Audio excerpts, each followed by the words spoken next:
वक्त जनाब अब्दुल्लाह के इंतकाल के वक्त उनके यहाँ कोई बच्चा मौजूद नहीं था, लेकिन ये सोचना ही भूल गए कि कहीं जनाब आमिना हमला तो नहीं है और कुछ महीनों बाद बच्चा पैदा हो सकता है। इस तरफ उनका ध्यान गया ही नहीं, लिहाजा इत्मीनान से अपने घर लौट गए कि जनाब अब्दुल्लाह के यहाँ कोई औलाद नहीं है। लेकिन जब 12 रबीउल अव्वल को अजीबो गरीब वाकयात पेश आए तो आम लोगों को तो इसकी पूरी खबर न थी, मगर यहूदी उल्मा परेशान हो गए, क्योंकि उन्होंने अपनी किताबों में पढ़ा था कि ये सारे वाकयात उसी जमाने में होंगे जब आखिरी रसूल की विलादत होगी। अब वो हैरान थे, ये कैसे हो गया, आखिरी रसूल कैसे पैदा हो गए, जबकि हम तो पूरे यकीन के साथ उनके वालिद को कत्ल कर चुके हैं और ये भी हम जान चुके थे कि उनके यहाँ कोई औलाद नहीं थी, तो फिर ये रसूल कहाँ से आ गए। उनकी किताब में तो साफ लिखा था कि आखिरी रसूल अब्दुल्लाह के यहाँ पैदा होंगे और उनके साथ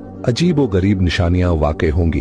अब वो उलझन और हैरत में डूब गए। अब्दुल्लाह के यहाँ तो रसूल पैदा नहीं हुए, और अगर किसी और के यहाँ पैदा हुए हैं तो ये हमारी किताब के बिल्कुल बरक्स है। फौरन एक गिरोह तैयार किया गया ताकि मक्का जाकर तहकीक की जाए। जब ये लोग मक्का पहुंचे तो उस वक्त पैगंबर इस्लाम को मक्का से हजरत हलीमा सादिया के मकान में मुंतकिल किया जा चुका था और उनकी पैदाइश को 2 महीने गुजर चुके थे। अब ये यहूदी परेशान होकर तलाश करने लगे कि कौन सा बच्चा ऐसा है जो 2 माह पहले पैदा हुआ हो, मगर कोई भी बच्चा नजर नहीं आ रहा था। किसी से पूछना भी मुमकिन नहीं था, क्योंकि मक्का में ये यहूदी 2 बार पहले साजिश कर चुके थे।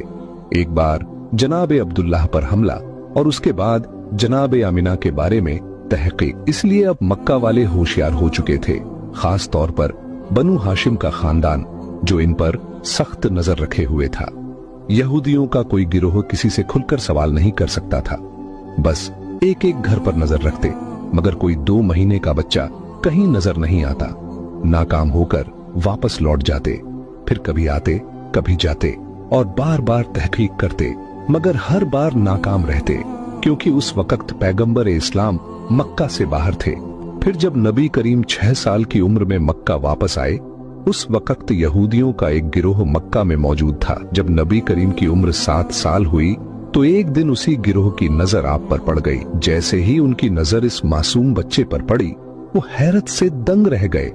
इस बच्चे का चलने का अंदाज, बोलने का लहजा बिल्कुल वही था जैसा कि तौरात में आखिरी नबी की सिफात के तौर पर लिखा गया था।